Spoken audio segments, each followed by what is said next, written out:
Bueno, el día de hoy tenemos el gusto de recibir aquí en la mañanera al secretario de Economía, Marcelo Ebrard, a la secretaria de Energía, Luz Helena González, y al secretario de Hacienda y Crédito Público, Edgar Amador.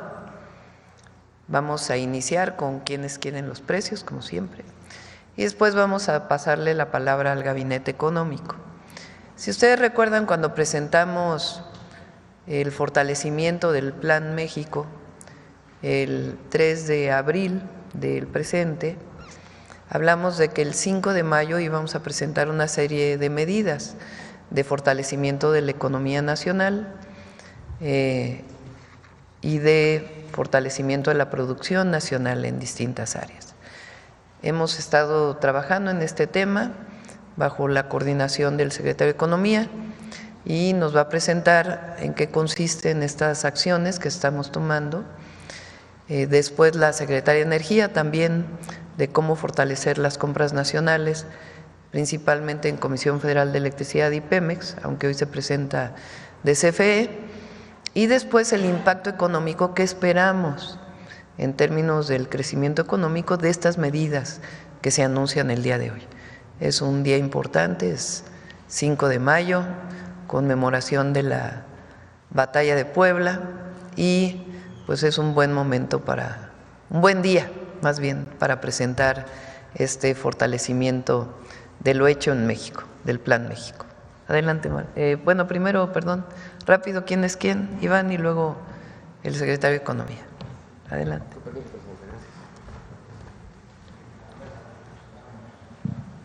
Con su permiso, Presidenta. Muy buenos días. ¿Quiénes quieren los precios? Como desde hace algunas semanas iniciamos con el seguimiento a la Estrategia Nacional para promover la estabilización del precio de la gasolina, y continuamos con las buenas noticias, ya que ahora tenemos un 94% de las estaciones de servicio que están cumpliendo con este compromiso, y tenemos un precio promedio que ha estado disminuyendo del 2 de marzo al 2 de abril, 23.66, y ahora el 2 de mayo está en 23.62. Les recordamos que tenemos nuestro mapa virtual disponible para que puedan ver prácticamente en vivo el precio del litro de gasolina. Adelante, por favor.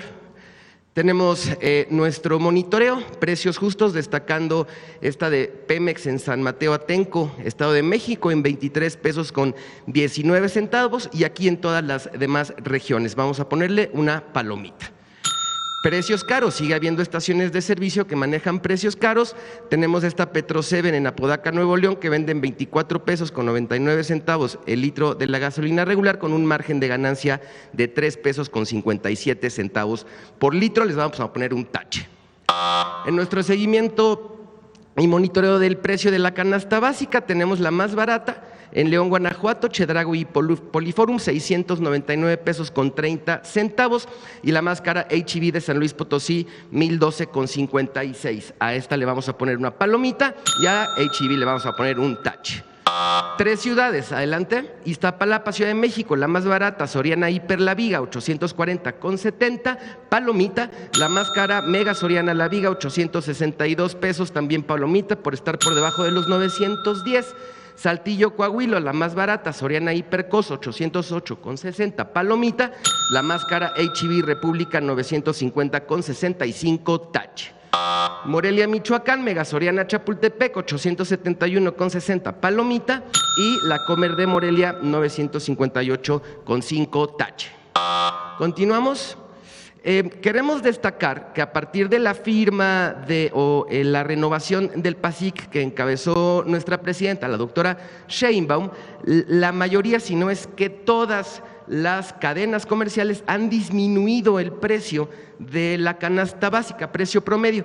Entonces, aquí tenemos, no las voy a mencionar todas, pero destacamos, por ejemplo, Smart, que aunque no ha cumplido con los 910 pesos, sí ha hecho, por ejemplo, sí hay una reducción en el precio promedio de su canasta básica de 84 pesos. Chedraui 57.10 a precio 52.28, Walmart 40.97, desde noviembre del 2024, que fue la firma, a prácticamente 5 meses. Vamos a la que sigue, por favor.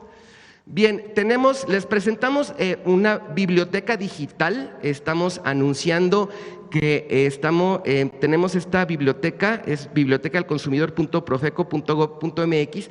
El equipo se hizo a la tarea de 577 revistas. Tenemos ya digitalizadas 32 ediciones de cómics, más de 30 libros editados, pero tenemos un motor de búsqueda. Si ustedes quieren encontrar algún estudio, alguna tecnología doméstica, algún platillo sabio, lo ponen en el buscador y les va a arrojar el histórico de todo lo que pueden hacer y consultar. Entonces es una herramienta muy importante que les queremos presentar. Adelante. Y ya salió la revista del consumidor de mayo de 2025 con estudios de calidad, Cuida tu dinero, brújula de compra, platillo sabio. Tenemos una sección nueva que se llama Consuminis, en donde explicamos para niñas y niños el etiquetado frontal. Es un artículo muy interesante, pueden descargar aquí la revista. Adelante. Finalizamos con los consejos Profeco de la semana. 1, no cargues gasolina donde se vuelan la barda con los precios. Hay 96% de estaciones de servicio que venden en menos de 24 pesos el litro de gasolina regular. 2, con el quiénes quieren los precios puedes encontrar establecimientos que venden a precios justos, utilízalo. 3, consulta nuestra biblioteca digital, encontrarás información histórica para cuidar tu economía. 4, descarga la edición de mayo de nuestra revista del consumidor, hay artículos y consejos dedicados a las mamás. Nuestras redes sociales, el número del consumidor y la página de internet. Muchas gracias, presidente. Gracias, Iván. Marcelo.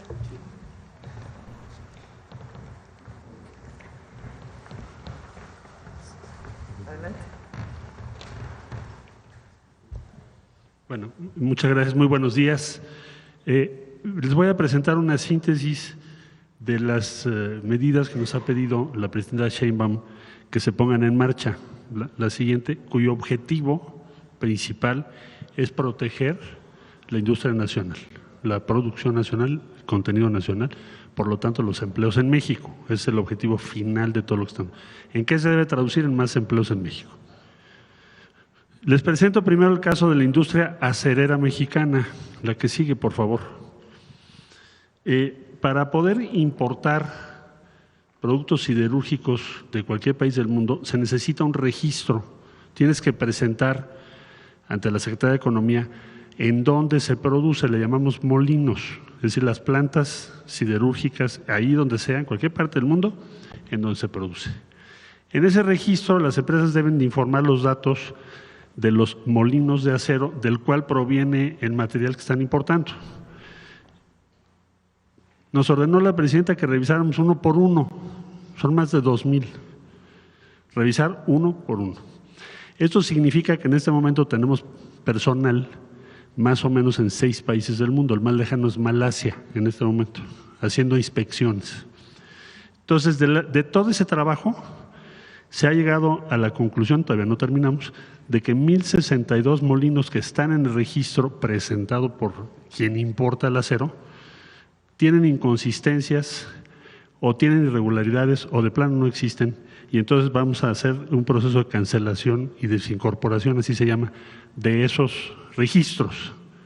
Vamos a quitar 1,062 registros de molinos. Eso significa la mitad de los molinos que han sido presentados por empresas. La siguiente, por favor. ¿Qué beneficios tiene esto brevemente? Se evitará que comercializadoras, hablo del importador, usen registros apócrifos para importar acero. Vamos a reducir la evasión arancelaria, porque pues no pagan impuestos tampoco. Es decir, pagan impuestos menores o tienen beneficios. Entonces vamos a reducir la evasión y vamos a fortalecer el comercio. Vamos a evitar la triangulación del acero. La siguiente, por favor.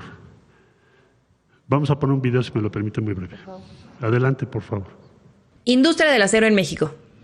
El acero es un insumo estratégico utilizado en la industria de la construcción y en la elaboración de materias primas indispensables para la cadena productiva de diversos sectores económicos, así como en la fabricación de una gran variedad de productos finales. Por ejemplo, automóviles, refrigeradores, lavadoras, martillos, desatornilladores, llaves, bicicletas, sillas, estanterías y camas.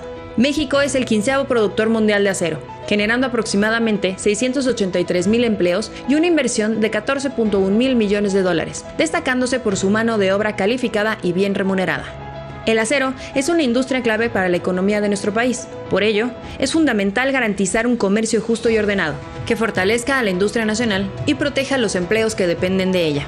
Para fomentar la producción nacional, se creó el Registro para Importadores de Productos Siderúrgicos, el cual permite a las empresas importar fácilmente acero proveniente de otros países. En este registro, las empresas deben informar los datos de los molinos de acero del cual proviene el material. Un molino de acero es una fábrica que produce barras y láminas de acero utilizadas como materia prima en distintos procesos productivos. Al día de hoy, contamos con un padrón de 2.233 molinos registrados, el cual permite conocer de dónde proviene el acero y en qué condiciones fue fabricado. Para proteger a nuestra industria acerera, la presidenta, doctora Claudia Sheinbaum Pardo, ha instruido a la Secretaría de Economía revisar a fondo el padrón de molinos y su trazabilidad, así como realizar verificaciones físicas en instalaciones ubicadas en distintos países del mundo. Hoy damos a conocer que de la revisión de los molinos registrados, hemos encontrado que 1.062 presentan inconsistencias e irregularidades, como la simulación de procesos productivos, por lo cual se procederá a cancelar su registro, impidiendo que se siga importando de estos productores. De esta manera, aseguramos que el acero que entra a México cuente con todos los requisitos de la ley, garantizando un comercio justo que aumente la competitividad de nuestra industria. Proteger a la industria nacional del acero, salvaguardar los empleos y fomentar la inversión productiva son prioridades del Gobierno de México. Gobierno de México. Entonces, para cerrar el capítulo de acero, se cancela el registro de 1.062 registros de molinos en muy diversos países del mundo. En este momento tenemos personal en varios países, no puedo dar el nombre porque puedo dificultar sus operaciones. Bueno, eso respecto al acero. ¿Qué impacto va a tener esto? Bueno, que el productor nacional tenga condiciones justas de competencia con lo que se importa, porque si no, pues están cometiendo, ahora sí que como decimos si fuera fútbol, es un foul, es una falta, es un abuso respecto a nuestra industria nacional, por eso se tomó esa decisión por parte de la presidenta Sheinbaum. Ahora, también les quiero comentar respecto a textil, que es la que sigue. Adelante, por favor. Adelante, la que sigue, gracias. Bueno, desde el 19 de diciembre del 24 se publicó un decreto que puso un arancel del 35% a 138 fracciones. Fracciones es como clasificas lo que importas, es lo que quiere decir fracciones. Por eso 138 tipos distintos de textiles. Y también se incluyó algunas de calzado. La Secretaría de Economía procedió a revisar un programa que está diseñado, que se llama IMEX, que está diseñado para permitir que empresas que producen en México pero exportan a otros países, Estados Unidos, Europa, en fin, puedan importar temporalmente alguna parte importante, relevante de lo que van a exportar. Se llaman importaciones temporales. ¿Por qué? Porque no se van a quedar en México, no son para el consumo en México, son para lo importas y lo mandas a otro país del mundo.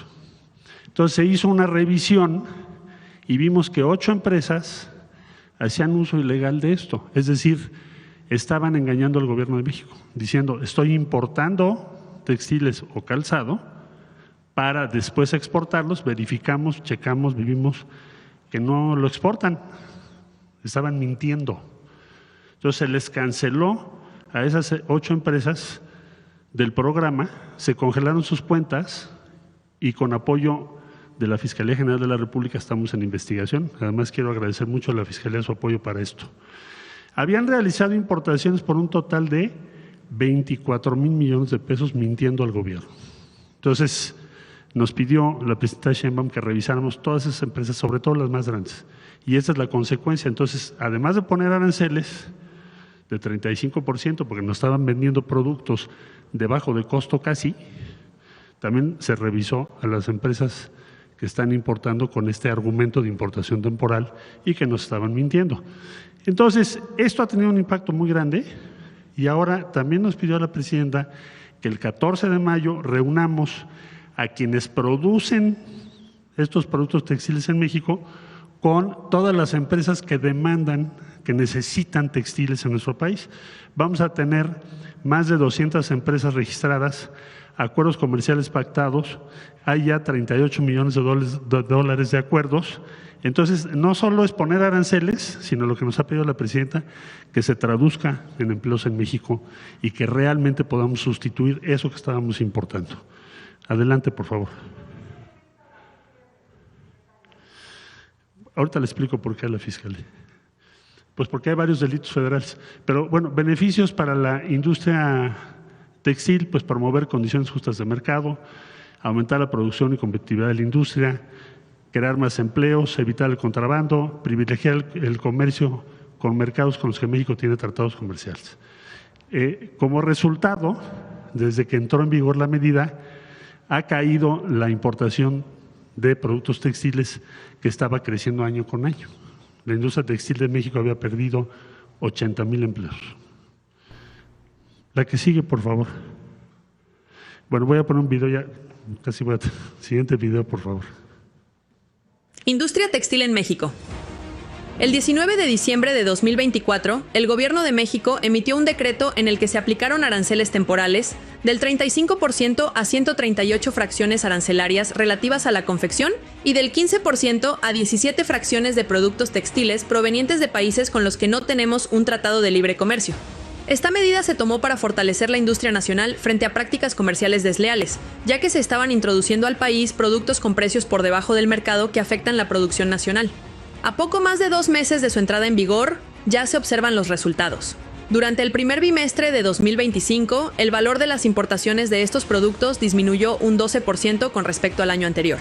Asimismo, las importaciones temporales, es decir, aquellas que ingresan al país sin pagar aranceles para utilizarse en procesos productivos, experimentaron una caída del 53%.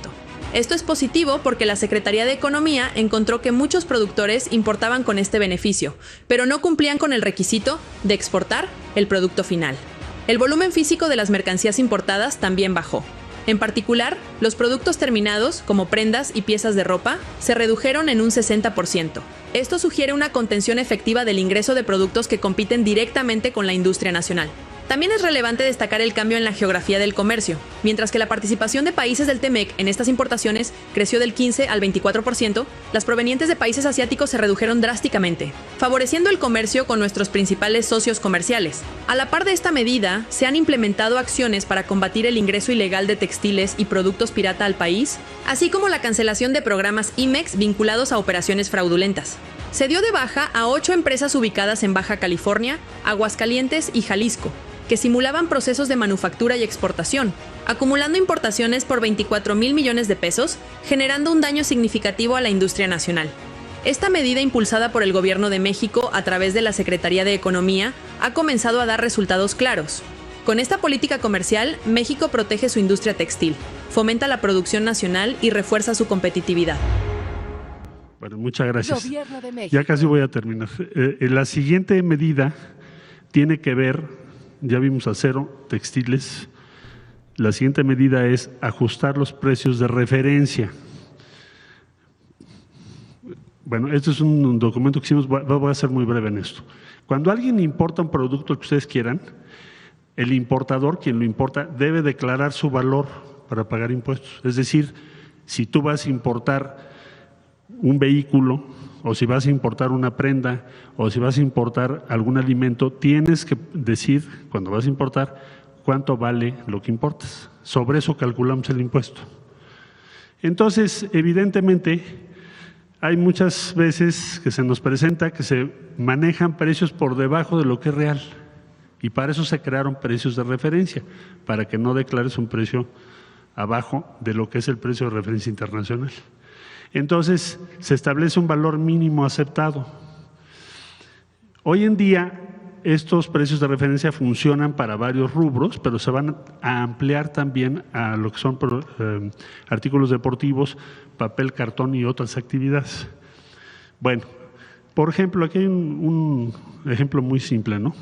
Declaré que me costó solo 10 pesos para pagar menos impuestos, cuando el precio real son 100, de una bicicleta que estoy importando. Entonces, ahora con este cambio, aunque declare yo que mi bicicleta costó 10 pesos, voy a tener que pagar 100. ¿Por qué? Porque ese es el precio de referencia. La bicicleta vale 100, no vale 10.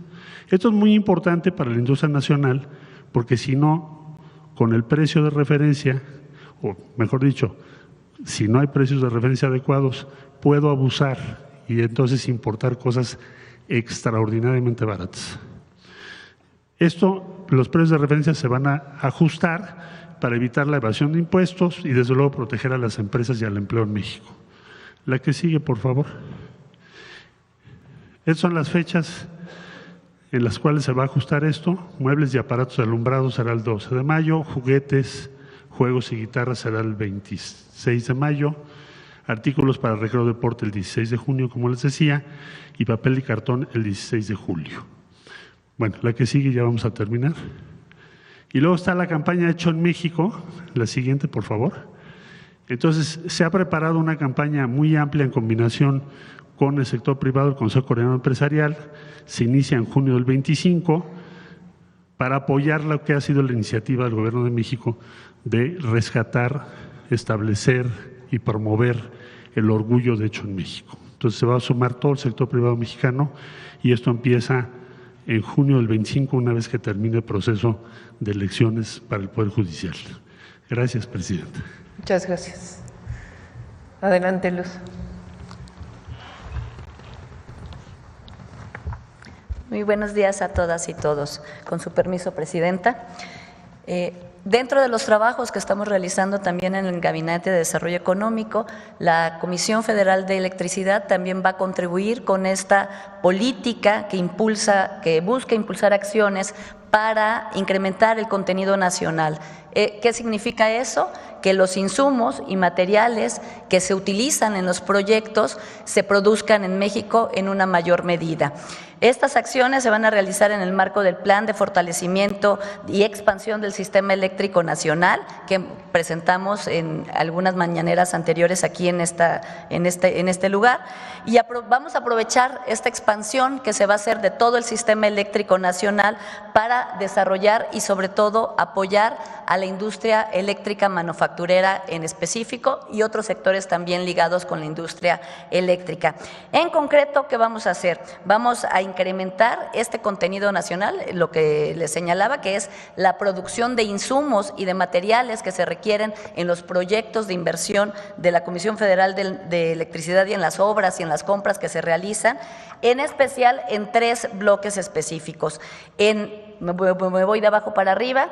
En términos de los proyectos de distribución, que son las construcciones de las subestaciones de distribución eléctrica, ahí actualmente tenemos un porcentaje muy bajo de insumos nacionales, es el 25%, y paulatinamente vamos a ir creciendo hasta el 50% y creemos que hay capacidad incluso de llegar hasta el 60% de insumos de producción nacional. Ahí nos referimos pues a interruptores, a cuchillas, a tableros de control, cosas que se producen o se pueden producir de manera muy rápida en nuestro país. En el segundo bloque son todos los proyectos de transmisión. Ahí los proyectos de transmisión son estas grandes carreteras donde están las torres de transmisión. Creemos que también en ese sector que actualmente tiene una integración nacional del 30%, es decir, solo el 30% de los insumos de los proyectos de inversión se producen en nuestro país, es posible incrementarlo hasta el 50% e incluso hasta el 60%.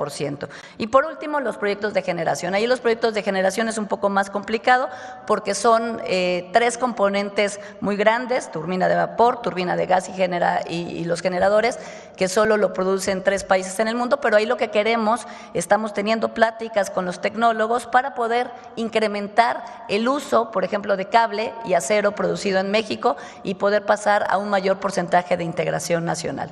¿Es cuánto?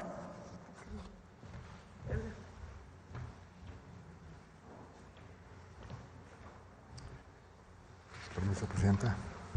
Buenos días. ¿Por qué es importante esta estrategia de la presidenta de aumentar el contenido nacional? Vamos a recordar cómo se calcula el Producto Interno Bruto. Y aquí la palabra importante es Producto Interno, es lo que se produce internamente.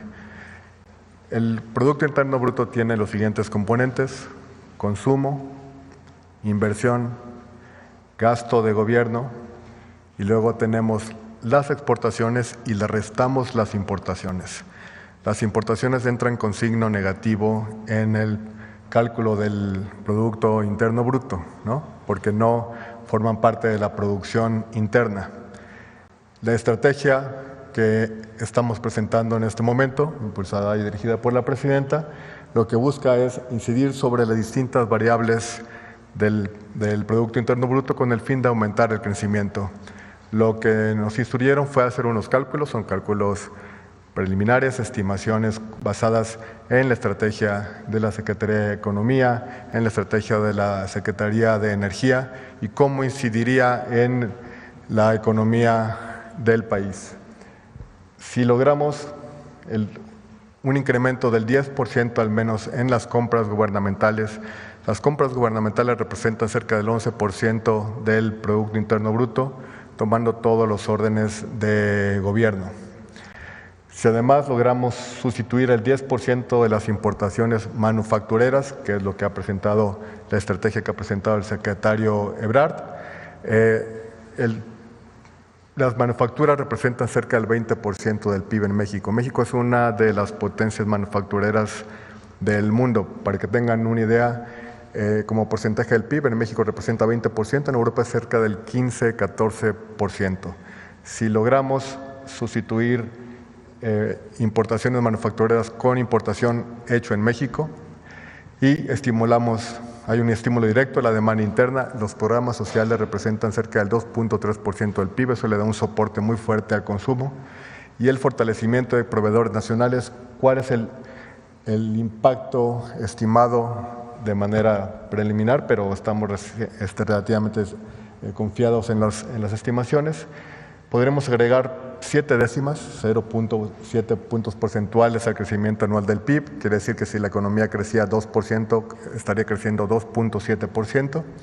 Podríamos tener un empleo adicional de 700,000 empleos al año, un aumento sostenido en la producción de vehículos. Esto es muy importante. La industria automotriz es una de las industrias más importantes del país y lograríamos consolidar al sector como un motor de crecimiento e integración regional que ahora, debido a la baja contenido o al mediano contenido que tenemos de la parte hecha en México, podemos aumentar de manera muy significativa estos efectos de arrastre hacia el resto de los sectores y un impacto muy positivo en la economía regional. ¿Será cuánto, Presidenta?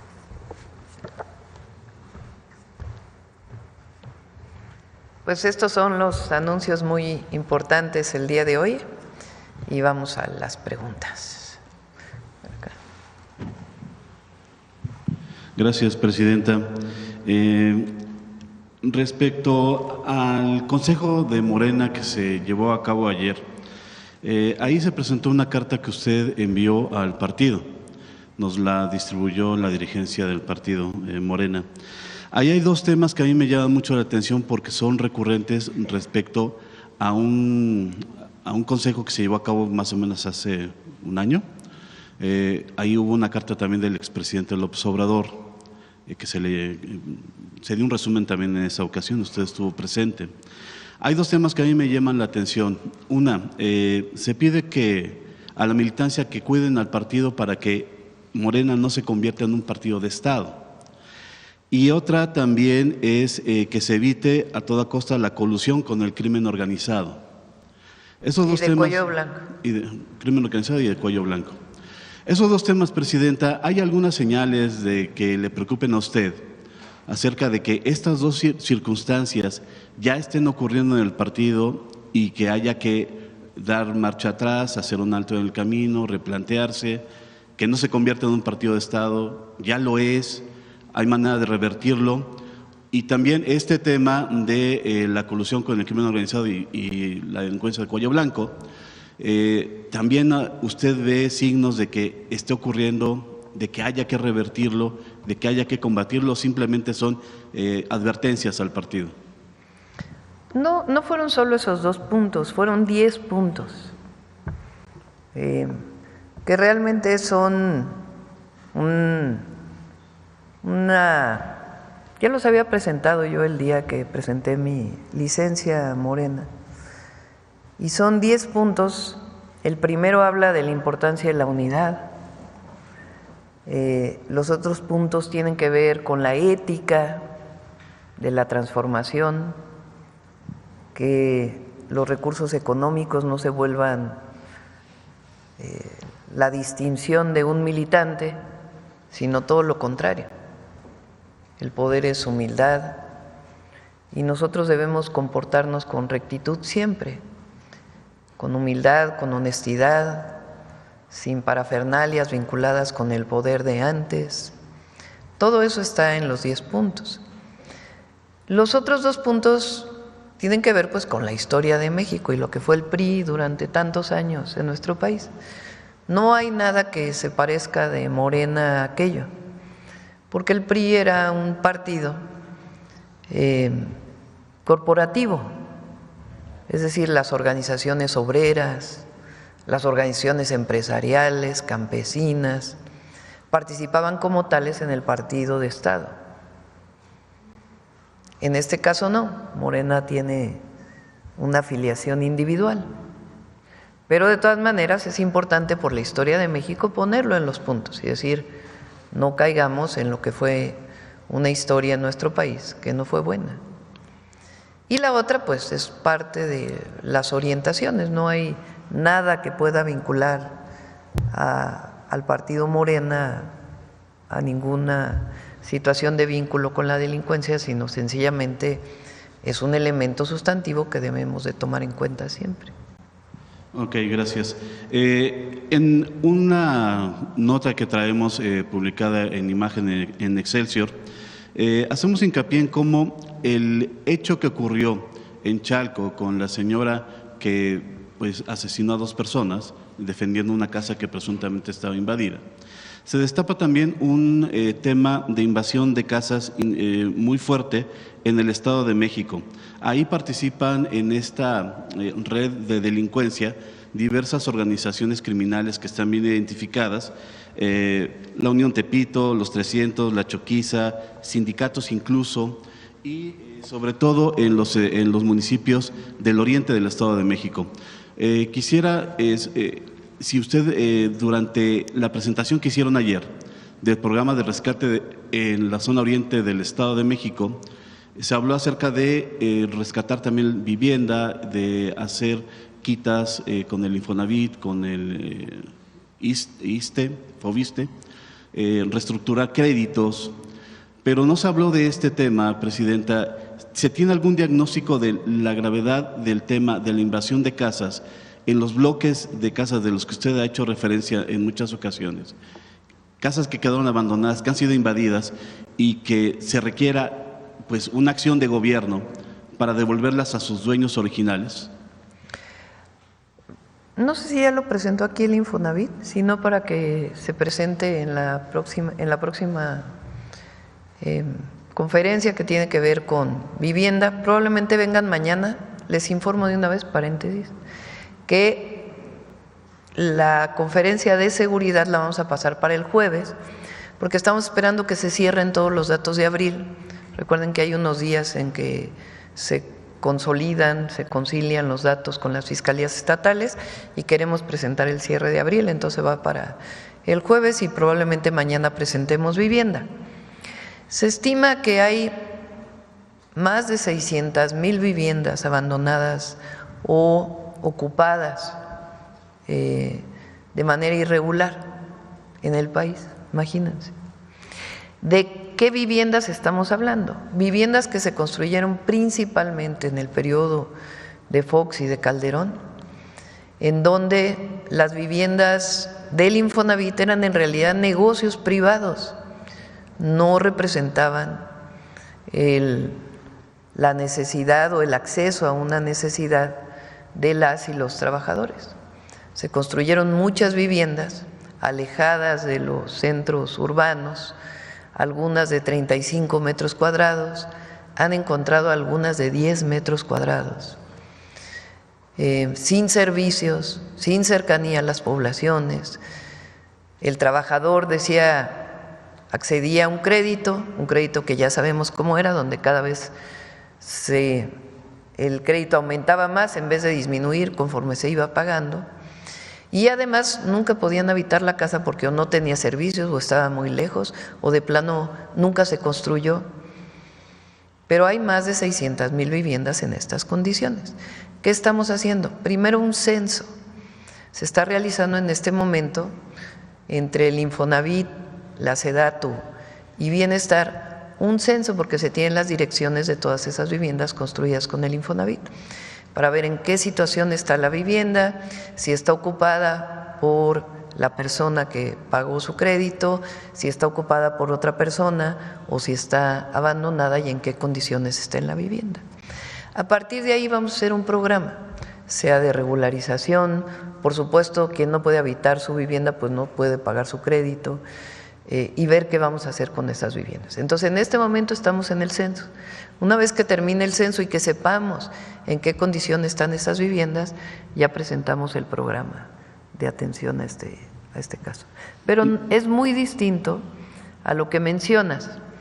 El otro tema es el tema de posibles o presuntos delincuentes que se adueñan de una vivienda que ocupa una familia, que por alguna razón a lo mejor no está ocupada y la están rentando y hay momentos en que está sola o alguna otra condición de este tipo.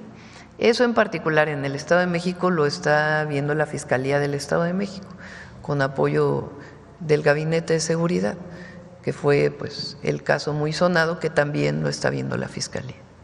De esas 600,000, ¿se tiene una idea de cuántas serían en el Estado de México? No si hay. quieren, esperamos a que lo presente ya el Infonavit, el programa, junto con Edna Vega, la secretaria de SEDATU, para que puedan conocer exactamente todos los que nos escuchan en qué condiciones están las viviendas, qué es lo que va a pasar con el censo y qué se está previniendo.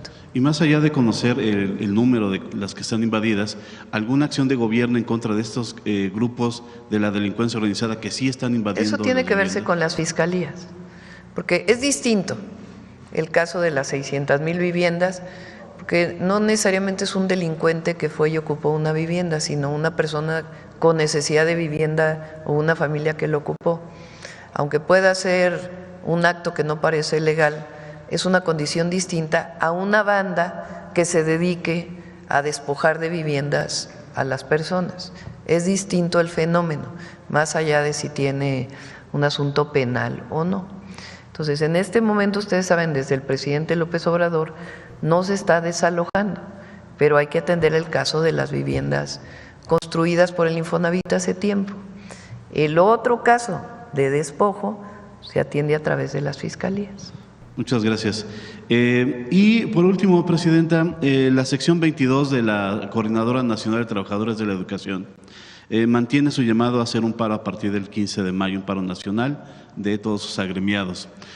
Aquí hemos visto que han venido representantes de la CENTE, también del sindicato, para dialogar con ustedes y evitar este paro. ¿En qué van estas pláticas?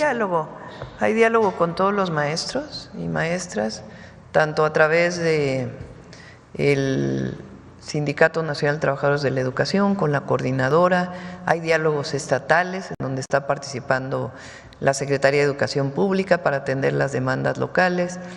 Están los puntos que ofrecimos desde hace tiempo, que tienen que ver con el FOBISTE, el congelamiento de la jubilación y algunas otras acciones de apoyo a las maestras y los maestros.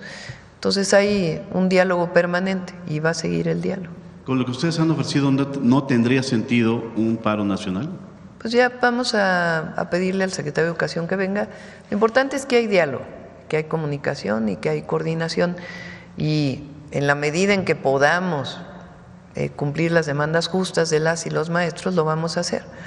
A veces pues sobrepasa el presupuesto del gobierno y es difícil cumplir las demandas que solicitan, pero nuestro apoyo a las maestras y los maestros, y vamos a buscar la mejor condición para ellos. Muchas gracias. Bueno, vamos a ver acá, Carlos. Buenos días a todas y todos. Carlos Navarro, de Heraldo Media Group. Presidenta, entonces, con esta estimación de 0.7 puntos porcentuales, ¿la meta mínima de crecimiento anual en México es de 2.7% en su administración? Estamos revisando con Secretaría de Hacienda. ¿Cuál fue el que presentaste de las previsiones? Entre 1.5 y 2, lo que se presentó para este año en la última actualización que se tuvo que presentar al Congreso. y se están haciendo permanentemente todas las evaluaciones. Lo importante es lo que hemos mencionado, que no es que nosotros estamos esperando a ver qué va a pasar en la economía de los Estados Unidos y estamos cruzados de brazos a ver qué va a pasar. No, hay un trabajo permanente de todo el gabinete y particularmente el gabinete económico para fortalecer la economía nacional y que no solamente haya crecimiento, porque el crecimiento del PIB es una variable. Para nosotros nos interesan las variables que tienen que ver con el bienestar de las y los mexicanos, que a veces no solo es el crecimiento, o a veces ni siquiera en el crecimiento se refleja, sino una mejor condición y calidad de vida de las y los mexicanos, y particularmente el crecimiento del empleo bien remunerado. Entonces, en eso estamos trabajando. Para eso es el Plan México. Entonces, el Plan México hoy se presenta lo que nos comprometimos y hay varios otros temas que están pendientes de presentar, como los polos del bienestar, por ejemplo, que ya los vamos a presentar pronto, y otros más. Y estas medidas, es importante, también han sido dialogadas, consensadas con los distintos sectores productivos del país. Entonces, para poner una cifra, el mínimo sería 2.2% anual. No quisiera yo poner una cifra, lo importante es que no tiene que ver con estas visiones negativas, pesimistas de organismos financieros internacionales que han dado para México, porque estamos trabajando permanentemente, repito, no solo para el crecimiento, sino principalmente para el bienestar. Gracias. También preguntarle en otro tema, el presidente de Estados Unidos, Donald Trump, hace unas nuevas declaraciones, palabras más, palabras menos, dice que usted tiene miedo de los cárteles del crimen organizado. ¿Qué responderle a estos comentarios, presidenta? Mire, yo no quisiera que… Hay muy buena comunicación con el presidente Trump. En 3 meses y poquito de su gobierno, pues hemos tenido, no sé, más de 5 llamadas. Y es buena la comunicación, a veces no estamos de acuerdo, pero se dice en la llamada de teléfono y ha habido respeto. Entonces, yo no quisiera que la comunicación entre el presidente Trump y su servidora, entre Estados Unidos y México, fuera a través de los medios y declaraciones a los medios. Es una comunicación fluida, buena, en donde tenemos muchísimos acuerdos y otros que no hay acuerdo, pero que estamos dialogando permanentemente, que es algo normal y natural. Entonces, no quisiera yo que ahora viene una declaración mía y sale en el periódico y ahora otro reportero le pregunta al presidente Trump y ¿para qué generar un desencuentro? Entonces, lo que yo dije el sábado es que en efecto en alguna llamada, más que como un amago, como lo presentó el Wall Street Journal, el presidente Trump dijo, queremos ayudar a México y para ayudar a México pues queremos mandarles, entre otras, tropas o si es que lo necesitan. Y yo le dije, no, presidente Trump, eso no, podemos colaborar en muchas otras cosas dentro del marco de nuestra soberanía y de la territorialidad que a cada uno de nosotros nos corresponde. Les pongo un ejemplo. Recientemente, hace 3 días salió que el presidente Trump dijo mano dura a el tráfico de armas de Estados Unidos a México. Eso no se había oído nunca de un presidente de los Estados Unidos. Y es importante para México que se detenga el tráfico de armas, así como nosotros estamos trabajando muy fuerte para disminuir, detener el tráfico de fentanilo de México hacia los Estados Unidos y de otras drogas. Entonces, hay muy buena relación también entre el Comando Norte, la Secretaría de Marina, la Secretaría de la Defensa. Hay muy buena relación entre el secretario Ebrard y el secretario de Comercio de los Estados Unidos, entre el secretario de Hacienda y el secretario del Tesoro. Entonces, no vale la pena, y no es un asunto, ustedes saben que nosotros aquí estamos con una estrategia de seguridad que van a ver el jueves, tiene muy buenos resultados. Entonces, evidentemente, pues, cada quien tiene su manera de comunicar, pues no quisiera que se volviera esto un debate a través de los medios de comunicación con el gobierno de los Estados Unidos. Tenemos nuestra comunicación, hay muchísimos acuerdos y sigue habiendo esa buena comunicación, y cuando hay desacuerdos, pues también se hacen a través de los medios oficiales y de la comunicación personal. Entonces, mejor lo dejamos ahí para que no haya ahí un tema de un debate a través de los medios. Así como México ha estado cumpliendo con la serie de acuerdos que se han planteado en estas llamadas, ¿Estados Unidos está cumpliendo con los acuerdos que ustedes les plantearon, Presidenta? Sí, y hay muchas otras cosas que estamos todavía revisando. México ha tenido, dentro de todo el esquema de aranceles que ha decidido el presidente Trump al mundo entero, México está en una condición mejor que muchísimo, bueno, yo diría que la gran mayoría de los países del mundo. Y eso es gracias a la comunicación que tenemos. Tenemos buena comunicación en otros temas, como en migración, como en seguridad. Entonces vamos a mantener esa buena relación y sobre todo esta relación de respeto que se ha dado entre el gobierno de Estados Unidos y el gobierno de México. En otro tema, Presidenta, estamos a menos de un mes de la elección al Poder Judicial. ¿Usted estará participando con su voto? ¿De qué manera se está orientando para elegir a los distintos candidatos? Pues revisando, igual que todos los mexicanos, en las páginas del Instituto Nacional Electoral, el perfil de todos los que se están presentando, todas las que se están presentando, y hay que votar, a votar el 1 de junio. ¿Ya cambió su domicilio o votará en San Andrés? Ya cambiamos el domicilio, ya vamos a votar aquí. Ya no voy a votar allá en San Andrés Totoltepec. Y por último, preguntarle ayer sobre el tema de la zona metropolitana, principalmente en el oriente del Estado de México. ¿Cuándo los mexiquenses del oriente podrán palpar estas mejoras en calidad de vida, Presidenta? Poco a poco se va a ir notando. Iniciamos con este programa de mejoramiento de vivienda.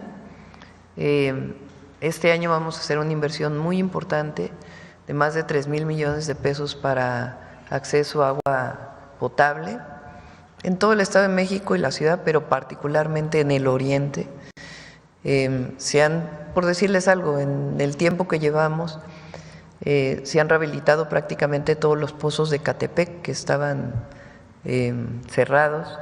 Se rehabilitaron ya 3 plantas de potabilización para Ecatepec. Todavía hay zonas de Ecatepec que no tienen el acceso que se requiere al agua potable, pero hay otras zonas que de plano no estaban recibiendo agua y que hoy ya tienen esa posibilidad. Y así como Ecatepec, para muchas otras, para los 10 municipios donde estamos trabajando. Agua potable, fuimos el viernes a visitar esta obra impresionante de 1,5 kilómetros del nuevo colector en Chalco para evitar inundaciones. Es completamente nuevo. Es una inversión de más de cerca de 500 millones de pesos. Va a evitar inundaciones. El lunes de hoy en 8 inauguramos el trolebús elevado para Chalco y de ahí nos vamos a ir a Iztapaluca. Vamos a iniciar este mismo año. Es decir, son varios programas y ayer mencioné que vamos a ampliar el número de preparatorias y al menos un pequeño campus universitario de las universidades que estamos creando en cada uno de los 10 municipios. Muchas gracias, buena semana a todas y todos. Bueno, a ver acá para terminar de este lado.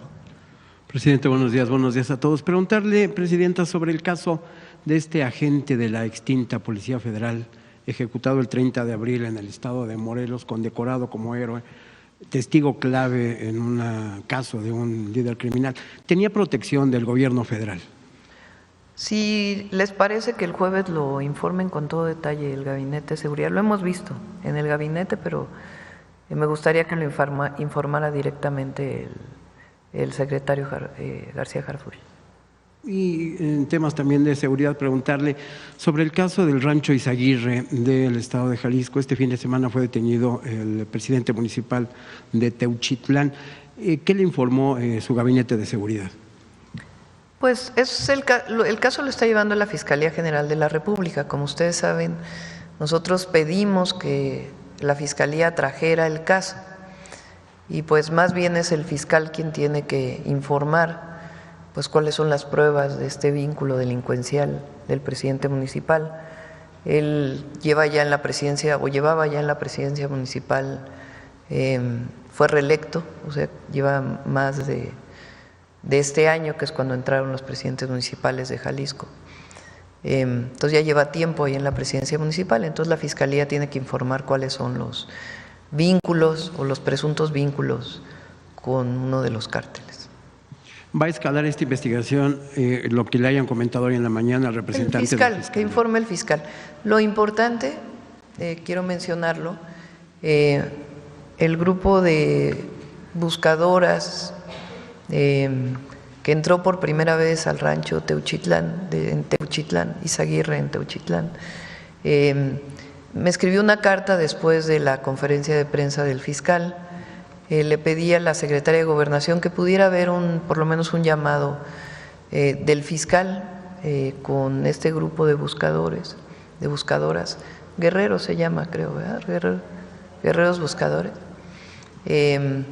Y hubo una llamada de teléfono del fiscal con la presencia de la fiscal de víctimas, Irene Herrerías, con ellas para poder pues seguir teniendo comunicación y que ellas puedan expresar libremente lo que encontraron en el rancho y que puedan ser pues atendidos en toda la magnitud las solicitudes que tengan, además de las reuniones que se están teniendo con la Secretaría de Gobernación.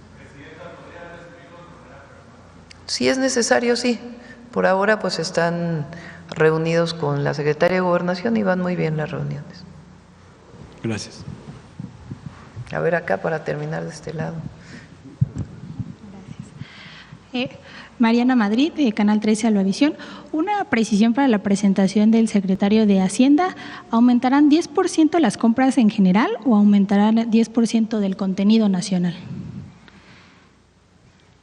Del contenido nacional. 10% del contenido nacional de las compras de gobierno. Muchas gracias. Sustitución de importaciones. Sí, lo anunciaremos en la convención bancaria. Sí. ¿Hay expectativa de los especialistas de que haya una contracción de la economía en el segundo semestre y de que incluso se alcance una inflación del 3.8%? ¿Ustedes tendrían también estas estimaciones o cuáles serían sus cifras? ¿Quieren? A ver, Edgar y luego Marcelo. Con su permiso, Presidenta. No, nuestro escenario base es de un crecimiento positivo de la economía, medido en términos del PIB, como mencionaba la Presidenta. Hay otros indicadores de bienestar también que son muy importantes. Estamos en niveles mínimos de desempleo.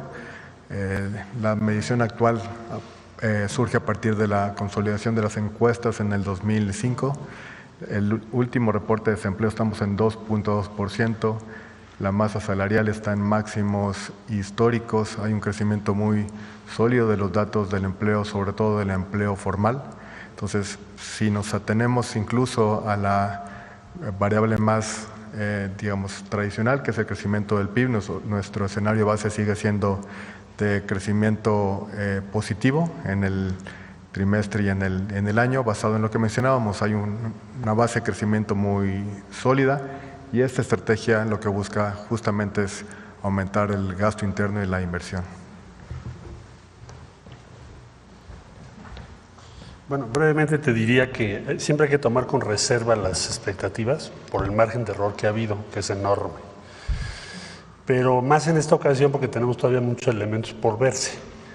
O sea, en qué va a terminar toda esta reorganización del orden comercial y qué efectos va a tener, cuánto va a durar. Hay algunos elementos que todavía no tenemos la respuesta completa. Pero también creo que hay otro elemento sustantivo en donde diferimos, porque no están midiendo el efecto que va a haber a partir del segundo semestre en relocalización de cadenas productivas. O sea, solo estás contabilizando elementos negativos, pero no estás viendo algunas cosas que están empezando a suceder.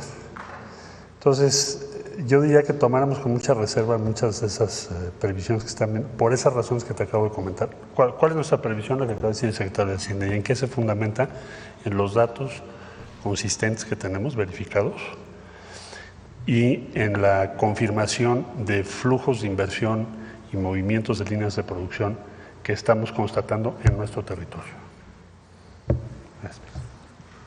Y, Presidenta, ¿ya tendrá su gobierno conocimiento de en qué se gastará el remanente del Banco de México? Estamos trabajando en eso. Hay una parte por ley que tiene que irse a pago de la deuda. Entonces, Edgar, normalmente tenemos reunión los lunes, ahora nos vamos a ir corriendo a Puebla.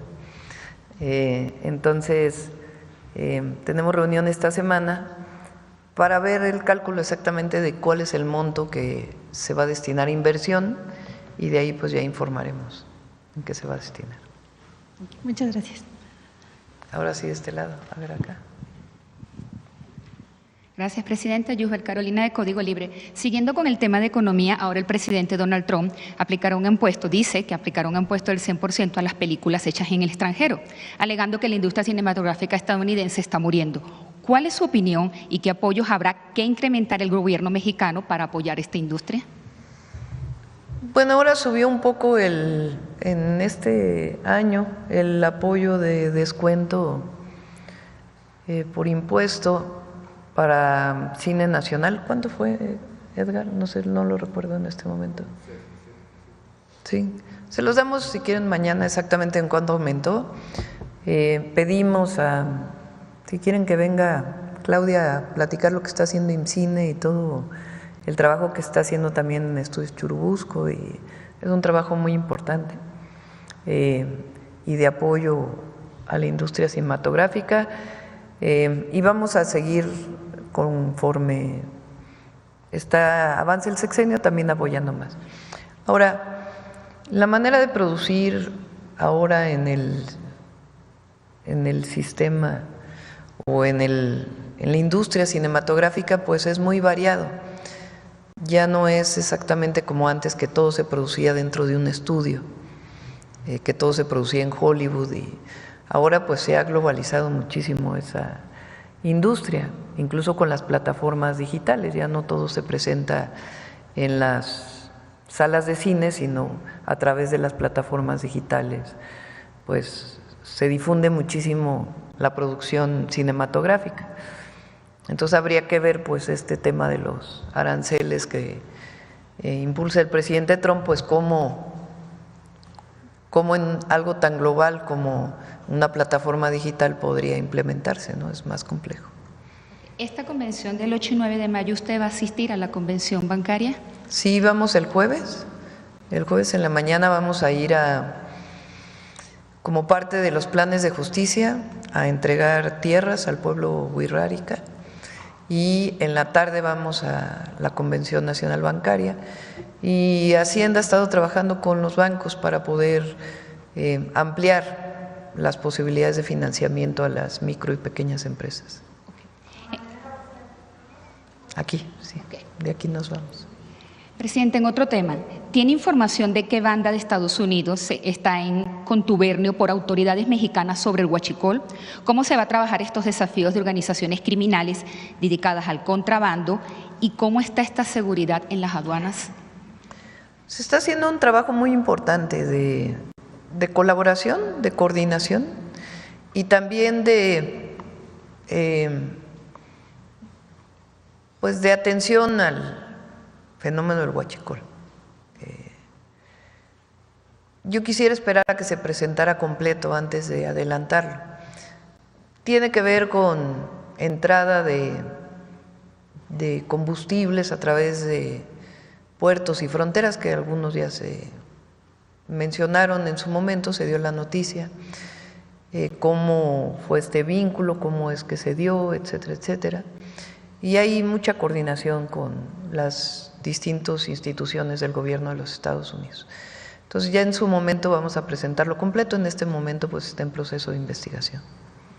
Y haciendo otro énfasis en la Carta Morena, de último momento la dirigencia borró la orden de suspender cualquier indicio de proselitismo. ¿A qué se debió este cambio? ¿Usted sabía por qué esto quedó afuera? No, pues ni fui ni debo ir al Consejo de Morena. Yo lo único que hice fue enviar una carta con mis opiniones para ser tomadas en cuenta, pero ya lo que ocurre en Morena pues ya es un asunto del propio Consejo y de la propia dirigencia de Morena, ya no es un asunto de la presidenta y ellos lo tienen que informar. De que se haya quedado fuera última hora. No, ya no me corresponde opinar en eso. Y por último, en estos días en la conferencia del Episcopado Mexicano que se llevó a cabo del 28 de abril, ellos tienen un temor que la reforma no pueda ser efectiva con todo esto que esperan por los mismos servidores públicos de que caigan en manos del narco. ¿Cómo? Durante la conferencia del Episcopado Mexicano que se llevó a cabo el 28 de abril, expresaron su temor respecto de que tras las elecciones del 1 de junio quede en manos del crimen organizado y temen de que la reforma quede en manos de ellos. ¿Y qué le contesta usted a ellos? No va a ser así. No ocurrirá de esa manera. Pero fíjense que el jueves vamos a presentar, porque ayer hubo otra liberación muy grave. Sí vamos a presentar cuántas liberaciones desde que entramos al gobierno han hecho los jueces, vinculados con delincuencia organizada, que son muy graves. Entonces sí sería bueno para todos aquellos que dicen que no debe haber elección del Poder Judicial. ¿Qué opinan de lo que pasa? De jueces que impunemente liberan a delincuentes cuando hay pruebas suficientes de su participación, porque eso es justamente lo que queremos cambiar, que haya un Poder Judicial que responda a la justicia. Entonces, hoy está ocurriendo que hay jueces, sea por comisión, por omisión o por otra razón, pero están liberando, ya déjense delincuentes de cuello blanco, delincuentes vinculados con la delincuencia organizada o que dan amparos sin justificación. Que habló hace 2 años. Ya yo creo que eso ya pasó, ¿no? Ya hablamos ¿Qué delincuente fue el que de soltaron? Cedillo, y la gente está contenta con la elección al Poder Judicial, y es una manera muy democrática de sanear el Poder Judicial, de sanearlo, de acabar con esta nepotismo, corrupción y estos jueces que impunemente liberan delincuentes de la delincuencia organizada, porque la gente demanda seguridad, paz, y evidentemente el Poder Ejecutivo tiene un papel fundamental, la Fiscalía tiene un papel fundamental en este proceso, pero los jueces también. Entonces, ¿qué dice, por ejemplo, estas organizaciones que están preocupadas por la elección de lo que está pasando ahora? Y en la elección no va a salir bien, la elección va a salir bien y la gente va a participar. ¿A qué delincuentes soltaron, presidente? Usted dice que ayer... Ya el jueves van a dar toda la información. Gracias. A ver acá, vámonos así en escalerita. Muchas gracias, presidenta. Buenos días a todas y todos. Quisiera preguntar o conocer su opinión, presidenta, sobre el anuncio de la Oficina de Naciones Unidas para los Refugiados, que dijo pues que va a estar cerrando o estaría cerrando al menos 4 oficinas en México. ¿Eso tendría algún impacto en la atención a los migrantes en nuestro país, sobre todo en la zona del sur?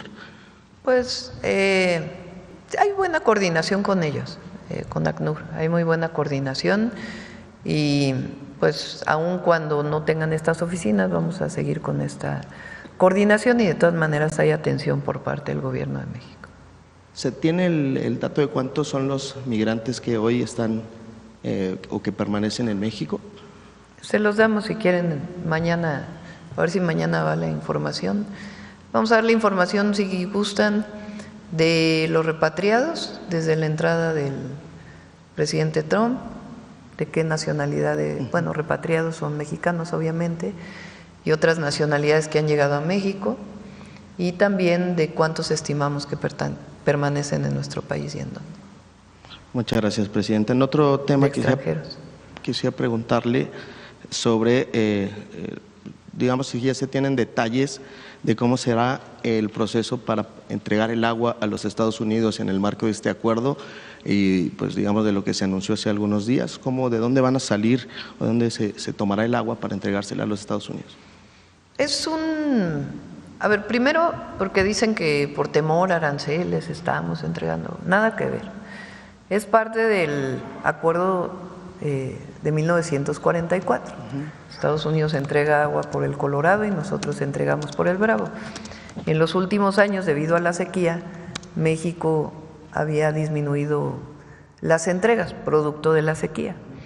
Entonces, lo que hubo fue un trabajo muy bueno, porque fue un trabajo técnico, en donde el gobierno de los Estados Unidos y el gobierno de México, a través de la instancia que es SILA, con los técnicos de Comisión Nacional del Agua, con la coordinación con los gobiernos estatales, y de su lado, de igual forma, se sentaron a ver cuánta agua está disponible, cuánto se puede entregar ahora que no afecte a México, cuándo nos tenemos que volver a reunir para ver, de acuerdo a la temporada de lluvias, cuánta agua adicional se puede entregar después de la temporada. Entonces, a partir de ahí, de ese trabajo muy técnico, pues se definieron cuáles son las entregas que se tienen que dar y en dónde. Entonces, fue un acuerdo vinculado con el Tratado de 1944. Entonces, y ya los detalles fueron publicados en un comunicado por parte de Relaciones Exteriores y también por parte del gobierno de los Estados Unidos. En este caso se involucró también la Secretaría de Agricultura, del gobierno de los Estados Unidos y el secretario Verdeguer. Y fue un trabajo muy técnico, la verdad, bien elaborado, y que no pone en riesgo, pues, obviamente, las entregas al consumo humano y también las medidas que se van a tomar en caso de que no haya suficiente agua para todos los agricultores de apoyo. Y aprovechando, no por la entrega, sino por la propia sequía. Claro. Muchas gracias. Aprovechando este tema que sí que tiene que ver también con el tema de la sequía, que es lo que ha estimado o pronosticado con agua, ¿cuáles serían las acciones que se estarían tomando desde su gobierno para garantizar? Hay un trabajo muy importante que se está haciendo de uso eficiente del agua, de tecnificación de riego agrícola. Eso nos va a ayudar mucho para poder utilizar el agua que hoy es para riego, para consumo humano, y al mismo tiempo aumentar la productividad del campo, porque cuando hay tecnificación del riego, pues hay aumento en la productividad. Entonces, eso es parte de lo que estamos trabajando. Obviamente no va a quedar este año, estamos hablando de un programa de 2, 3 años que ayude a todos los agricultores. Y en particular, pues para cada estado se están haciendo algunas medidas, para Sonora, para Chihuahua y para Coahuila principalmente, y algo para Sinaloa. Muchas gracias, Presidenta. Quisiera aprovechar solamente, si puede comentarnos el secretario de Economía en este tema que explicaba sobre los textil, la participación de la Fiscalía. Él decía que hay algunos delitos, ¿verdad? Si nos podía hacer la precisión, por favor. Muchas gracias. Bueno, brevemente diría lo siguiente. Mira, todo este trabajo es un trabajo en equipo con diferentes instituciones, cada quien en su rol. La unidad de inteligencia financiera, yo diría, ha sido muy importante, porque por primera vez congelamos las cuentas, no nada más es ir a clausurar la empresa, las 8 empresas que mencioné. Entonces, hay atrás un trabajo de meses, y aquí debo reconocer también el trabajo de Pablo Gómez y todo su equipo, que nos ha ayudado pues meses en buscar, determinar qué empresas, por las 8 que dije, son 24,000 millones de pesos en un año, mintiéndole al gobierno, evadiendo al fisco, provocando pérdida de empleos en la industria textil y del calzado. Entonces, y en ello el fiscal general, en particular el doctor Gertz, ha tenido interés de apoyarnos y orientarnos en todas las medidas que hemos tomado, qué procede, qué no procede, qué es delito federal, qué no es delito federal. Lo mismo te puedo decir de la Agencia de Aduanas de México. Rafael Mollinedo personalmente ha verificado qué agencias aduanales se les va a cancelar la licencia, porque hay 5 agencias aduanales en proceso ahorita de cancelación solo por esas 8 empresas. Porque ¿de qué te sirve solo cancelar el permiso de la empresa si no congelamos las cuentas, si no vamos a ver quién es el beneficiario y todo lo que te acabo de decir? Entonces es un trabajo en equipo de todas estas dependencias Y desde luego la Secretaría de Marina también nos ha ayudado, el secretario de Hacienda ha estado en varias reuniones, es decir, es un trabajo de equipo, ¿no?, de la Secretaría de Economía, y les agradezco a todas y a todos su apoyo. El tema del acero, los países que decían China está entre ellos, los que se están revisando las regularidades. Sí, y también Estados Unidos. ¿Pero por qué no centró la Fiscalía? ¿Perdón? ¿Por qué no centró la Fiscalía? La Fiscalía le damos, ha sido, como decía yo, ha acompañado toda esta estrategia y nos ha sido como un gran asesor nuestro, y ahora están haciendo investigaciones. Vamos a ver en qué resultan las cosas, porque el primer paso es, pues, cancelas la empresa, pero después la pregunta es, bueno, pues ¿quién se beneficia de todo esto, no? Estos 24,000 millones, ¿quiénes son los beneficiarios? ¿Y qué delitos puede haber? Entonces, no me quiero adelantar, seguramente vamos a encontrar delitos graves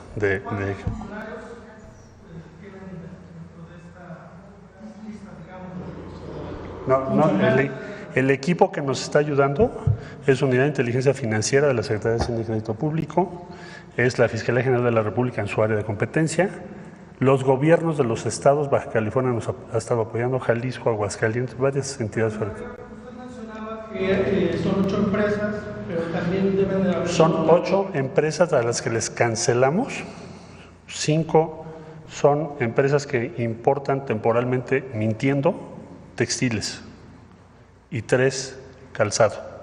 En ambas condiciones, nunca exportaron eso, estaban engañando al gobierno. Entonces, ya se tomó la acción, pero va a haber una consecuencia. Entre otras, cancelar a las agencias aduanales. Son 5. Ahorita están en proceso de cancelación. Y congelar las cuentas de quienes participan. ¿Por qué la Fiscalía? Pues la Fiscalía que nos está diciendo, bueno, vamos trabajando juntos desde ahora para que cuando identifiquemos todos los delitos que hubiese, primero determinar si son federales o locales. Y segundo, acompañar el Ministerio Público a todo lo que hagamos para que tengamos éxito. Entonces, eso es a lo que me refiero.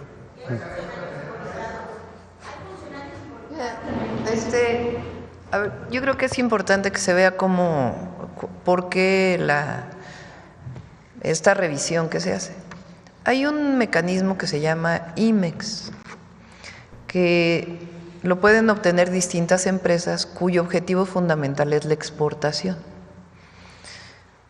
Entonces, por ejemplo, si se importa la industria de la maquila, que importa muchísimo de Estados Unidos, fabrica en México y luego todo lo exporta. Esas industrias no pagan IVA, porque así está establecido como un mecanismo de apoyo para la industria exportadora. En algunos casos empezaron a importar no de Estados Unidos, que digamos era el objetivo dentro del tratado, sino de otros países. Y no había problema porque dentro de los mecanismos o las reglas de la Organización Mundial de Comercio, era válido pues que se importara, o es válido que se importe de otros países para exportar. Y obtuvieron, porque dijeron otra cosa las empresas, no porque hubiera colusión, su registro de IMEX. Pero ¿qué empezó a pasar? Que en realidad no lo exportaban, sino que lo vendían para el mercado interno. Entonces, empresas que importaban o que importan y que no exportan todo, sino que alguna parte o todo lo venden en México. Entonces, si lo venden en México, tienen que pagar IVA a fuerzas. Si no, pues tienen esta exención. Entonces, a la hora de estar revisando estas empresas, la Secretaría de Economía encuentra pues que hay muchas que lo hacen para el mercado interno, que no es para la exportación. Y entonces ahí empieza todo el proceso de revisión de por qué se les dieron a esta, por qué los agentes aduanales que deben revisar que si se queda o si se exporta no estaban registrándolo. Y ahí viene todo este procedimiento, y si se congelan cuentas de esas empresas, y si hay un delito penal, pues lo tiene que investigar la Fiscalía. Ese es el esquema. Hay otros también donde hay muchísimas formas de importar. Si se importa de una manera, pues se paga un impuesto, si se importa de otra manera, se paga otro impuesto. Y entonces hay empresas que importan y que mienten a la autoridad, diciendo que en realidad están importando de una manera para no pagar impuestos. O ahora se están poniendo los precios de referencia, porque se dice, pues importé una bicicleta y cuesta 5 centavos. No, pues discúlpame, no puede costar 5 centavos una bicicleta. Tiene que costar, pues, aunque se haya fabricado en otro lado, pues lo mínimo indispensable de lo que cuesta el acero a nivel internacional, si es que es de acero. Entonces se le pone, pues el valor mínimo es y sobre eso pagas los impuestos. Eso es lo que estamos haciendo con esto de los precios de referencia, la revisión de las IMEX, y pueden seguir importando. Sí, bueno, tienen que resolver su problema de haberle mentido a la autoridad, pero se puede importar. El tema es que tienen que pagar impuestos. No pueden mentirle a la autoridad de que eso se exporta cuando en realidad no se exporta. Se está quedando en el mercado nacional. Aparte de otras cosas que se pueden considerar como importación ilegal. Ahora sí. Gracias. Gracias, presidenta. Dalila Escobar, de Proceso. Primero, en toda esta estrategia que ha manejado su gobierno en torno al tema de la búsqueda de personas desaparecidas y que incluye iniciativas para reformar leyes, había mencionado que se dio un momento para que madres y padres buscadores hablaran con la Secretaría de Gobernación de las personas que forman parte de las comisiones locales de búsqueda para que sean las familias quienes acompañen y no al revés. Sí. A ver, una parte le corresponde a las fiscalías, esto es importante, y también las modificaciones que se enviaron tienen que ver con eso, la profesionalización del área de desaparecidos en las fiscalías estatales, porque es ahí en donde hay la principal investigación, y son quienes tienen muchos de los instrumentos para la búsqueda. Y además, pues las comisiones de búsqueda y la colaboración y la coordinación con los familiares. Entonces están tomadas los dos temas en cuenta. Claro, sobre este tema ya nada más un par de puntos que planteo de una vez es, por un lado, el tema de, bueno, sí vamos a tener los informes de forma pública, el tema de los registros que han tenido ustedes de personas, el número de personas desaparecidas, de acuerdo con la metodología que siguen, y por otro lado, bueno, también de acuerdo con investigación en proceso, publicada en proceso, lo que tiene que ver, por ejemplo, en el Valle de México, la cuestión metropolitana, no nada más en la Ciudad de México, sino todo el entramado que tiene que ver con la búsqueda de personas desaparecidas, como sabemos, colectivos. Muchas de las personas desaparecen en la Ciudad de México, son de la Ciudad de México y aparecen sus restos en estados colindantes. En este sentido, yo quisiera preguntarle también en un nivel preventivo. En la Secretaría, por ejemplo, de Seguridad, sabemos que la ciudad es una de los lugares más monitoreados con cámaras de videovigilancia.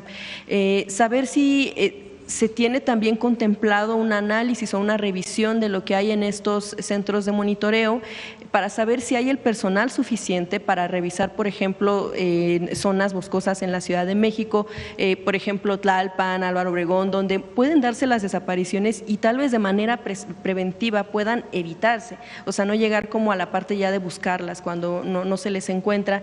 Si se hará esta revisión, por ejemplo, en la capital del país, en otros estados, del número de personal necesario para monitoreo por sectores, de si las cámaras todas sirven, si los equipos en los propios centros de monitoreo también están en funciones. Esos dos aspectos, una de manera preventiva y la otra los informes. Bueno, Clara presentó hace unos días, Clara Brugada, la jefa de gobierno, una serie de medidas que ha estado trabajando también con los colectivos de familiares de buscadores. Son buenos puntos y acuerdos que se tomaron. Desde que estuvimos nosotros en la jefatura de gobierno, generamos esquemas que ahora los queremos llevar a nivel nacional, de prevención y de alerta temprana, que es parte de lo que se está modificando en las leyes. Que en cuanto se reporte a una persona, pues de inmediato haya todas las alertas a nivel nacional para poderla encontrar en su momento. También estamos planteando la diferencia entre personas no localizadas y personas desaparecidas, que es algo también importante. Entonces, todo esto está planteado en las iniciativas que enviamos y ahora revisión de los colectivos para que se puedan mejorar. Bien, Presidenta, gracias. En otro tema, es un asunto que está pendiente todavía, que tiene que ver con Cuauhtémoc Blanco, el diputado, el exgobernador de Morelos, no solo ya relacionado con el tema del delito que se le acusa por violación en grado de tentativa, que está en investigación, sino también por otros elementos que tienen que ver con quejas presentadas ante la Comisión Estatal de Derechos Humanos y ante incluso la Fiscalía Anticorrupción, que tienen que ver, por ejemplo, en uno de los casos con la muerte de 8 adultos mayores en un albergue que, de acuerdo con las quejas y también con alguna denuncia, se dio por omisión de cuidados. Esto derivado de un supuesto plan de austeridad, según se acusan en estas quejas y también denuncias, y también algunas que apuntan hacia manejos irregulares en adquisición de medicamentos para suministrarlo en este tipo de centros. También, por ejemplo, se ha acusado el uso de la Casa de Gobierno para fiestas familiares, para fiestas a lo mejor no tan familiares, también de amigos, con cargo al erario, entre otros hechos que ya ha declarado un ex colaborador, Gerardo Becerra, ex asesor de anticorrupción, y que se han presentado estas denuncias. Yo quisiera preguntar, en el marco precisamente de estas sugerencias que hace usted como Presidenta de la República y como militante con licencia al Consejo de Morena, ¿cómo es que tal vez un exgobernador sigue siendo un representante del pueblo, un legislador, teniendo este tipo de investigaciones, algunas pendientes, que de hecho, por cierto, una recomendación de la Comisión de Derechos Estatal por el tema del albergue no fue aceptada por el exgobernador en su momento? Yo quisiera preguntarle en ese sentido cómo se debiera manejar ese tipo de situaciones ante hechos que todavía no están resueltos, pero que sigue estando en representación. Tú misma lo comentaste, ¿no? Son hechos no resueltos.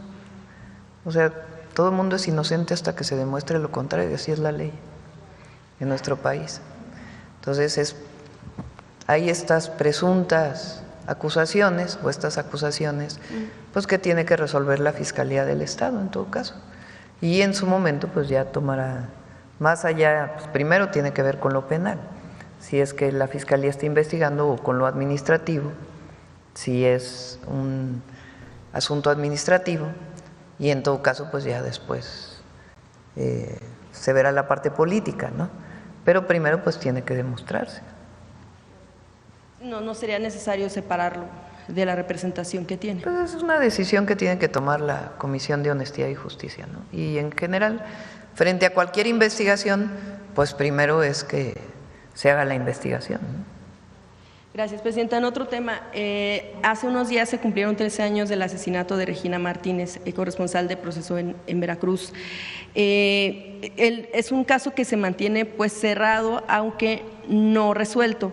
De hecho, el expresidente Andrés Manuel López Obrador había garantizado que se iba a reabrir el caso. Sin embargo, no se han notado avances en la situación. Quisiera ver si con usted va a seguirse esta situación hasta que se resuelva, porque recordamos que en el gobierno en el que se dio, Javier Duarte, pues él decía que se había sembrado la idea de que había sido por un asunto personal, pasional.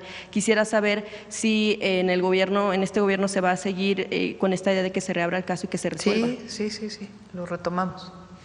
Y finalmente, Presidenta, nada más que no quiero dejar pasar el caso. Apenas se dio a conocer el hallazgo del cuerpo de la activista de Oaxaca, Sandra Domínguez. Sí, es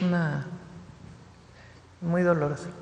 Sí, en uno de los videos antes de su desaparición, evidentemente, Sandra enviaba un mensaje al gobernador Salomón Jara y bueno, denunciaba también al funcionario Donato Vargas. En su momento, Jara había pedido que se separara del cargo. En ese momento declaró por un ratito, unos 8 o 15 días. Sabemos que está separado pues del gobierno, pero Sandra lo denunció por ser parte de un chat donde exhiben a mujeres en situaciones sexuales y también, bueno, pues después de esto desapareció junto con su esposo. Como ya mencionaba, fueron apenas hallados sus restos junto con los de su pareja en una zona de Veracruz colindante con Oaxaca. Aquí la hermana o los familiares lo que han dicho es que pues sí regresó a casa, pero no como soñaban. Yo quisiera preguntarle si van a tomar en cuenta el tema de la investigación a este funcionario o exfuncionario, no sabemos en qué situación está. Si quieren el gabinete que conteste el jueves, han estado trabajando y hay varias líneas de investigación.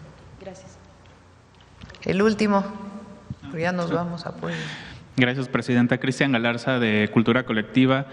Pues el fin de semana pasado, durante la inauguración de la Universidad Benito Juárez del Bienestar, en Texcoco, usted mencionó la defensa de la soberanía nacional, una vez más. El día de hoy vimos con la exposición del secretario de Economía también la defensa de de lo hecho en México. Y yo le quería preguntar cuál sería el papel de las juventudes, o si se pueden involucrar las juventudes, o cómo se pueden involucrar las juventudes en la defensa actual de la soberanía nacional, ¿no? Ante de repente estos mensajes que sugieren pues lo contrario. Bueno, yo pienso que las y los jóvenes deben participar siempre, críticamente, en la defensa de su país, de la democracia, de las libertades, de la participación política, de la igualdad y de la defensa de la soberanía. No hay riesgo realmente, pero siempre hay que defenderlo, más un 5 de mayo. Y siempre hay que defender la soberanía. No, México le ha costado mucho su independencia y ha habido periodos en la historia reciente donde se ha abierto más la posibilidad de participación. Lo he mencionado, el propio hecho de el triunfo de Fox en el 2000, que menciona la Bastida en su libro como un tema de injerencismo, o la presencia de agentes de agencias de Estados Unidos en la época de Calderón participando directamente en acciones, fuera de la ley, por cierto, porque había ejecuciones extrajudiciales, no detenciones. Eso marcó la guerra contra el narco y por eso la violencia que se generó, entre otras razones. Entonces, no, nosotros colaboración, coordinación sin subordinación. Y la mejor manera es conocer la historia de México, las virtudes del general Zaragoza y lo que representa el 5 de mayo en la historia. Aunque después vino la intervención francesa, pero tardaron un año más después de la batalla del 5 de mayo para poder entrar a la Ciudad de México y tuvieron que traer 5 veces las tropas que estaban en México, Napoleón. Entonces hay que conocer la historia para no olvidar esos momentos y saber siempre defender a la patria en cualquier momento. Igual, durante ese evento pues nos enteramos o se nos informó de las carreras que van a estar, digamos, en este nuevo plantel, que es Medicina Integral y Salud Comunitaria, así como Ingeniería Civil e Ingeniería Electromecánica. Nos gustaría saber cuál es, digamos, la trascendencia de estas profesiones, en la transformación que usted está continuando. Fíjense que la Universidad del Bienestar Benito Juárez o las Universidades del Bienestar Benito Juárez tienen un esquema muy participativo para definir las carreras que va a haber en cada lugar. Lo trabajan con la población, preguntan cuáles son las carreras que están vinculadas con su territorio y además qué quieren los jóvenes en el lugar. Y a partir de ahí se define la orientación de las carreras. Hay distintas carreras en las más de 200 universidades del Bienestar Benito Juárez.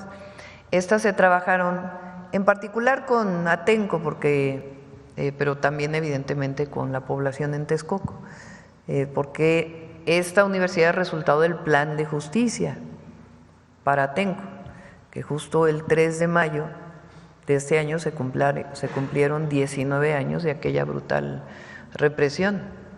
Entonces, el presidente López Obrador hizo los planes de justicia para pueblos originarios, pero también para lugares en donde ha habido una injusticia marcada, como es el caso de Atenco. Y entonces ahí se inauguraron tanto la universidad como el hospital en Atenco, del IMSS Bienestar, y se va a seguir trabajando.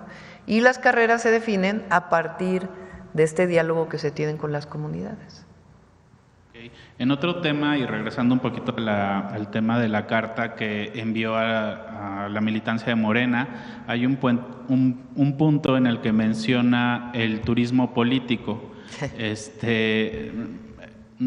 Tal vez la pregunta sería, ¿cómo diferenciar cuándo es turismo político y cuándo es estrictamente necesario acudir a este tipo de eventos? Porque vemos que muchos legisladores, senadores y otras dirigencias pues asisten a este tipo de foros internacionales, ¿no? Los foros internacionales son importantes, no es que estemos negando su importancia.